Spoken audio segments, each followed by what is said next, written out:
Everyone thinks they know Donald Trump. Trump, the real estate mogul. Trump, the reality TV personality. Trump, the politician. But do you know how it all started? How Trump actually became Trump? Here's the real story behind how Donald Trump got his wealth, his successes, and his failures. The story started well over a century ago with Donald's grandfather, Frederick Trump. You see, real estate runs deep in the blood of the Trump family, and Frederick was actually the first Trump to own a hotel. During the famous Klondike Gold Rush in Canada, Frederick owned an inn and restaurant that served gold miners. When he passed away, he left an estate worth just under $500,000 in today's dollars to his heirs. His eldest son, Fred Trump, carried on the Trump legacy by going into business with his mother, using his inheritance for seed money. Fred became a very successful builder in New York City's outer boroughs. He built single-family houses in Queens in the 1920s. He helped pioneer the supermarket with the Trump Market during the Great Depression. He even built barracks for the Navy during World War II. But Fred's real cash cow came in 1949, when he got a government loan to build Shore Haven Apartments in Brooklyn. The Federal Housing Administration paid him $10.3 million, but he was able to build the apartments for significantly less. The government kept overpaying for houses in Brooklyn and Queens, and Fred kept building them. Fred Trump was allegedly worth between $250 and $300 million by the time of his death in 1999. According to Donald, his father was one of the biggest landlords in New York's outer boroughs.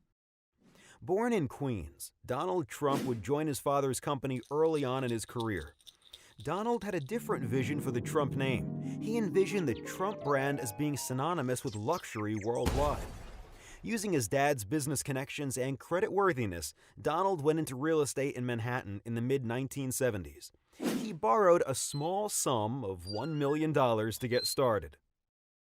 One of Trump's first moves was also one of his biggest wins. In 1976, Donald Trump and Hyatt partnered to buy the rundown Commodore Hotel near Grand Central Station. At the time, the whole neighborhood was in disarray, with many nearby buildings on the verge of foreclosure. Trump negotiated contracts with banks and the city in an effort to fund the hotel and rejuvenate the area. The end result was the Grand Hyatt, a 25-story hotel which Trump sold his share of for $142 million in 1996. Another big win for Trump was with 40 Wall Street, which was once the tallest building in the world. He bought it for $1 million after years of vacancy. Today, it's prime real estate in the financial district, worth more than $500 million. The Apprentice was also a financial home run. As the show's host and executive producer, Trump raked in $1 million per show for a whopping total of 185 episodes. But like many businessmen, Trump's career also had its share of failures. Donald's biggest failure may be his ill-fated venture into casinos in Atlantic City. The bleeding started in 1988 when he acquired the Taj Mahal Casino. Funded primarily by junk bonds, the massive casino would be $3 billion in debt within just a year of opening.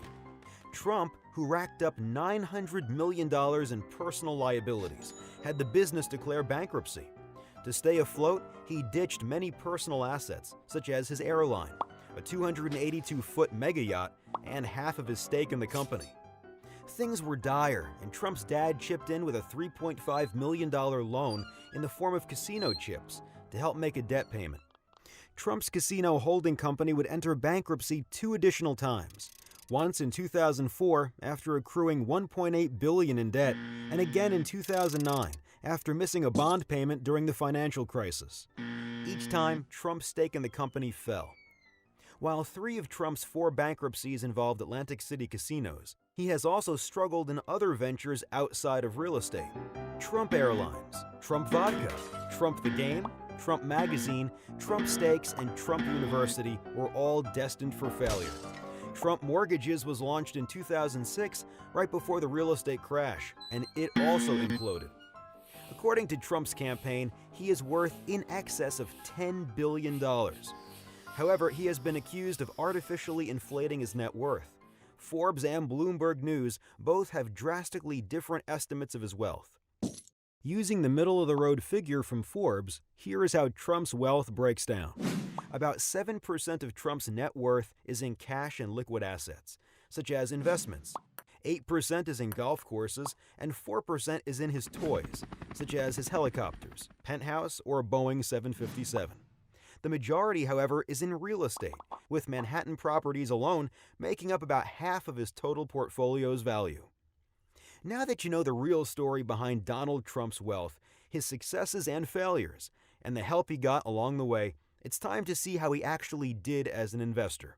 Go to The Money Project or our YouTube channel to subscribe and get our next video evaluating Trump's investment return over the years. Is he a great investor, or did he just get lucky? Find out in our next video.